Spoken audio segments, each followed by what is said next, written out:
Hello friends, welcome to my channel. இன்னைக்கு நம்ம இந்த வீடியோவில் மலையாளத்தில் மோகன்லால், மம்முட்டி, குஞ்சப்பன் கோபன், ஃபகத் ஃபாசில் இவங்கெல்லாம் நடித்து வெளியான பேட்ரிக் படத்தோட ரிவ்யூ தான் பார்க்க போகிறோம். இந்த படத்தோட கதையை பற்றி பார்த்தோம்னா, படத்தோட ஸ்டார்டிங்லேயே டிஃபென்ஸ் மினிஸ்டராக இருக்கிற ரேவதி மம்முட்டிட்ட ஒரு அசைன்மெண்ட் மாதிரி ஒன்று கொடுக்குறாங்க. சத்தி சொல்யூஷன் அப்படின்னு ஒரு கம்பெனி ஸ்டூடெண்ட்ஸ் கொடுக்குற லேப்டாப்பில் சில ஸ்பைவேர்லாம் வச்சுருக்காங்க. அதே மாதிரி நம்ம யூஸ் பண்ணுற மொபைல் ஃபோன்லேயும் அவங்க சில பக்கெல்லாம் வச்சு நம்மளை வேவ் பார்க்குறாங்க. அது நீங்கள் இந்த கேஸை விசாரித்து எனக்கு ஒரு இன்வெஸ்டிகேஷன் ரிப்போர்ட் மாதிரி ஒன்று கொடுங்க அப்படின்னு சொல்கிறாங்க. இந்த இன்வெஸ்டிகேஷனை பண்ணிக்கிட்டு இருக்கும்போதே ரேவதி இறந்து போயிடுறாங்க. அதுக்கப்புறம் நம்ம மம்முட்டியை தேச துரோகி அப்படின்னு சொல்லிடுறாங்க. அதனால மம்முட்டி யாருக்கும் தெரியாமல் லண்டனில் போய் வாழ்ந்துக்கிட்டு இருக்காரு. அவர் அங்கே ஒரு யூடியூப் சேனலில் அந்த சத்தி சொல்யூஷன் பண்ணுற ஒவ்வொரு தப்பையும் வச்சு வீடியோ போட்டுக்கிட்டு இருக்காரு. அப்போ ஒரு நாள் ஒரு ஃபங்க்ஷனை அட்டன் பண்ணுறதுக்காண்டி மம்முட்டி ஒரு இடத்துக்கு போகிறாரு. அங்கே மம்முட்டியை யாரோ கிட்னாப் பண்ணிடுறாங்க.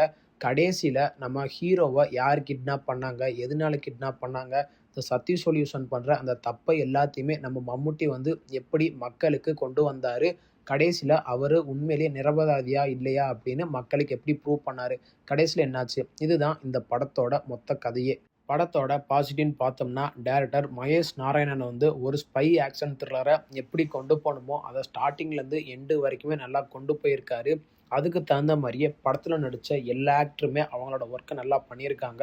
முக்கியமாக இந்த படம் மலையாளத்திலேயே ஒரு மிகப்பெரிய ஒரு பட்ஜெட்டில் உருவான படம்.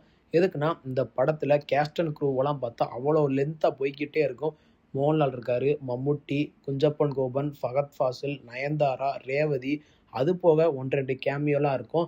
அதெல்லாம் போக நம்ம டேரக்டர் இந்த எல்லா கேரக்டருக்குமே ஏற்ற மாதிரி காட்சி, டைலாக்கு இது எல்லாத்தையுமே பிரித்து பிரித்து கொடுத்துருக்காரு. அதெல்லாம் நம்ம டேரக்டர் வேறு லெவலில் சம்பவமே பண்ணியிருக்காரு. படத்தில் ஒர்க் பண்ண எல்லா டெக்னீஷியனுமே அவங்களோட ஒர்க்கை நல்லா பண்ணியிருக்காங்க.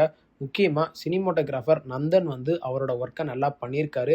படத்தில் ஃபைட் காட்சி எல்லாமே அனல் பறக்கிறாப்புல சூப்பராக இருக்கும். Gun fighting shot, car chasing scene, அது எல்லாத்தையுமே ரொட்டேட்டிங் ஷாட்டில், ட்ரோன் ஷாட்டில், அது போக அந்த கார் ஃபைட் சீனில் நம்ம மோகன்லாலுக்கு ஒரு க்ளோஸ்அப் ஷாட்டு ஒன்று, ஷூட்டிங் ஷாட் ஒன்று வச்சுருப்பாங்க. அதையும் நம்ம டேரக்டரும் சரி, சினிமோட்டோகிராஃபர் சரி நல்லா காமிச்சிருக்காங்க. படத்தோட மியூசிக்குன்னு பார்த்தோம்னா, மியூசிக் டைரக்டர் பேக்ரவுண்ட் ஸ்கோரை வேறு லெவலில் பண்ணியிருக்காரு. படத்தில் பாட்டெலாம் பெருசாக சொல்கிறதுக்கு ஒன்றும் இல்லை. இருந்தாலும் பேக்ரவுண்ட் ஸ்கோரை மியூசிக் டைரக்டர் ஷாம் வேறு லெவலில் பண்ணியிருக்காரு. அது போக மோகன்லாலுக்கு, ஃபகத் ஃபாசிலுக்கு, குஞ்சப்பன் கோபனுக்கு, மம்முட்டிக்கு இவங்க எல்லாத்துக்குமே ஏற்ற மாதிரி சில பேக்ரவுண்ட் ஸ்கோரையும் ஒரு முக்கியமான மியூசிக்கையும் கடைசி கிளைமேக்ஸில் வச்சுருக்காரு. அதெல்லாம் ஓரளவுக்கு நல்லாவே பண்ணியிருக்காரு. படத்தில் டேரக்டர் மகேஷ் ஸ்பை ஆக்ஷனுக்கு ஏற்ற மாதிரி நல்லா கொண்டு போயிருக்காரு.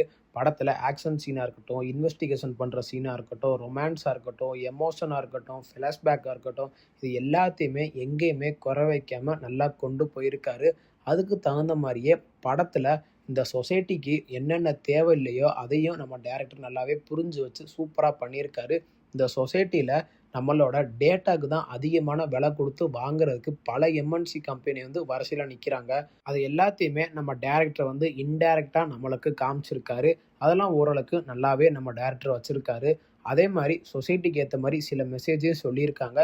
ஏழை மக்கள் எதை ஃப்ரீயாக கொடுத்தாலும் வாங்கக்கூடாது. அதை நம்ம செக் பண்ணிவிட்டு வாங்கணும். எதுக்குன்னா, அந்த ப்ராடக்டை கொடுத்த பிறகு இன்டைரக்டாக சில மெசேஜ் எல்லாம் வரும். அதெல்லாம் நம்ம பார்த்து இன்ஸ்பயர் ஆகி லோனு, சில தேவையில்லாத டாக்குமெண்ட்ஸ்லாம் வச்சு காரு, பைக்கு அதெல்லாம் வாங்குவோம்.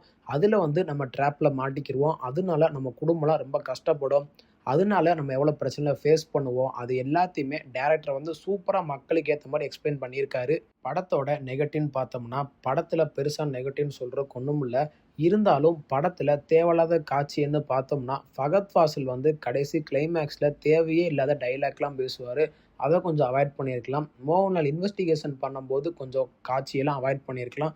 மம்முட்டி லண்டனுக்கு போன பிறகு அவர் அங்கேருந்து யூடியூப்பில் அந்த வீடியோலாம் போடுற விதமாக இருக்கட்டும், அதுக்கு தேவையில்லாத பார்ட்டி வைக்கிற விதமாக இருக்கட்டும், அதெல்லாம் நம்ம டேரக்டர் கொஞ்சம் நல்லா காமிச்சிருக்கலாம். மற்றபடி இந்த படத்தில் பெருசாக நெகட்டிவ்னு சொல்கிறதுக்கு ஒன்றும் இல்லை. இந்த படம் ஓடிடி தளமான ஜி5ல தமிழ் டப்பிங் வெர்ஷனுடைய அவைலபிளாக இருக்குது. தமிழ் டப்பிங் வெர்ஷனில் லிப்ஸிங் கூட பர்ஃபெக்டாக பண்ணியிருக்காங்க. அதில் எங்கேயுமே குறை வைக்கல. இந்த படத்தை தாராளமாக ஃபேமிலியோட வீக்கெண்டில் பார்த்து என்ஜாய் பண்ணுங்கள். இந்த படத்துக்கு நம்ம கொடுக்குற ரேட்டிங் பார்த்தீங்கன்னா 10க்கு 6.9 கொடுக்கலாம். இந்த வீடியோ உங்களுக்கு பிடிச்சிருந்தா மறக்காமல் நம்ம சேனலை லைக் பண்ணி கமெண்ட் பண்ணி ஷேர் பண்ணுங்கள். மறக்காமல் நம்ம சேனலை சப்ஸ்கிரைப் பண்ணி பக்கத்தில் இருக்க பெல் பட்டனை கிளிக் பண்ணி விட்ருங்க. தேங்க்யூ ஃபார் வாட்சிங் திஸ் வீடியோ.